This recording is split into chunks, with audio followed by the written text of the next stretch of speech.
Go to Weasel, cause the Weasel say, pop! Yeah, yeah. Half a pound of tubany rice, half a pound of treacle. That's the way the money goes. Pop goes the weasel.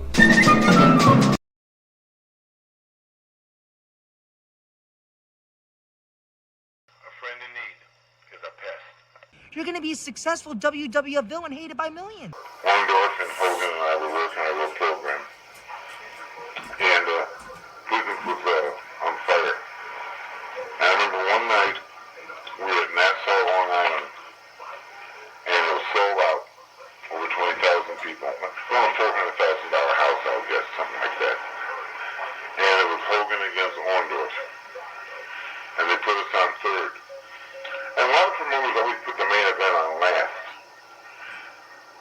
Like they do in boxing, I guess everything else. The playoffs are last, the World Series is last. But Vince always put the main event on like fourth. That way he could have an intermission and then announce the return for next card and sell tickets at that event. Oh, okay. See? And if you weren't coming back with Orndorff, you'd probably go last. But if you were returning, you always went on in the middle so he could announce the tickets are on sale for next month's card, Orndorff and Hogan back with a no disqualification or something. He'd probably do $50,000 that night, $100,000, sure. So, the reason we did it this night was, we got through wrestling in Nassau, Long Island. We were on third or fourth, and we kept our clothes on, and Orndorff and I and Hogan ran out the building and got into a limo, and they took us to MacArthur Airport outside Long Island, and they had a rear jet there.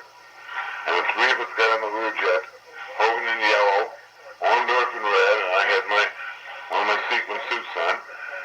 It was like Liberace's backup group going on a plane. And they had a rear jet for us. Vince had a rear jet. And we got on a rear jet and we took off for Chicago. We had a show here at the Horizon that was sold out. Had 300,000 in. So we left at about 9 at night, which was 8 here. 2-hour flight, hour and a half. By the time we got here, we landed at O'Hare. Rosemont police came over, picked us up. 2 cars. We got in the cars. As we got to the Horizon, we drove into the building. Black Jack Lanza was the agent that night. As we got out of the cars, he said, the intermission is just over. Go to the ring. We went to the ring and did the exact same as we did 2 hours ago in New York. And we were on last this time. In one night. Wow. And so Vince did about 700 with concessions and merchandise. He probably did $1 million. Wow. They don't do that anymore. No. But those some interesting trips. Stuff like that. I always stayed away from Hogan because him and I had this long-going feud from the 80s from Minneapolis. And Hogan's the one that got me into New York. I'm the one that got him to Minneapolis. Yeah, because when we left in Georgia in 79, in 80, I went to Minneapolis.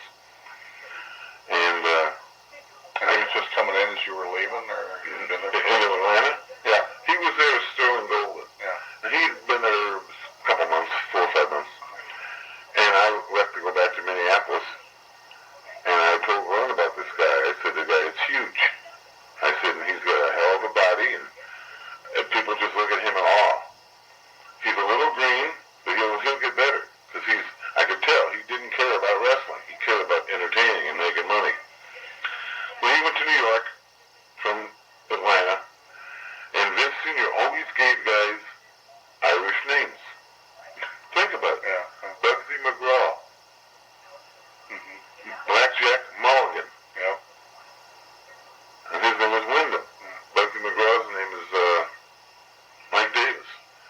And Hulk Hogan's name is Terry Bollea. And they gave him the name Hulk Hogan. Irish name. So, he was doing good in New York, and what happened to him, Stallone went to the matches and saw him and sent word back that he wanted to talk to him, because he wanted him to play Thunder Lips in that first Rocky. I was in Minneapolis, and he had done the movie and everything, and his career took off. And then in '83, I went to Japan for a month, came in.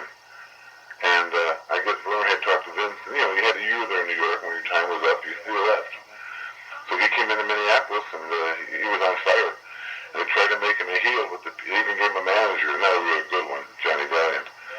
And they tried to make him a heel, and he was beating 2 or 3 guys a night in handicap matches.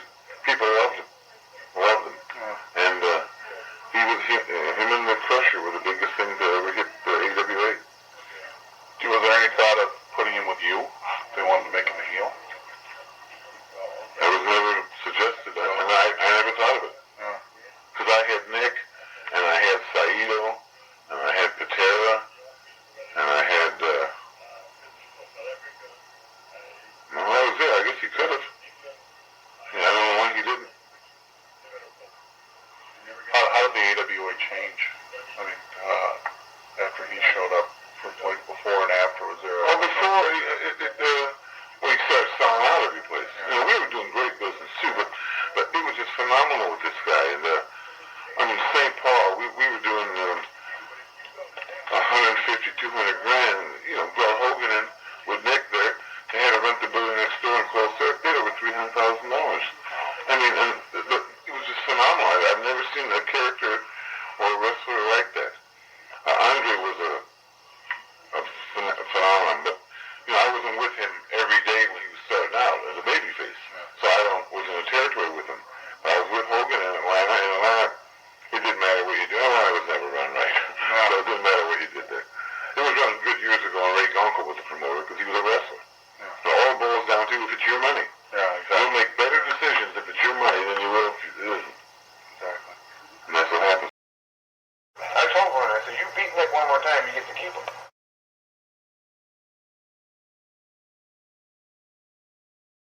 To put the word in the streets.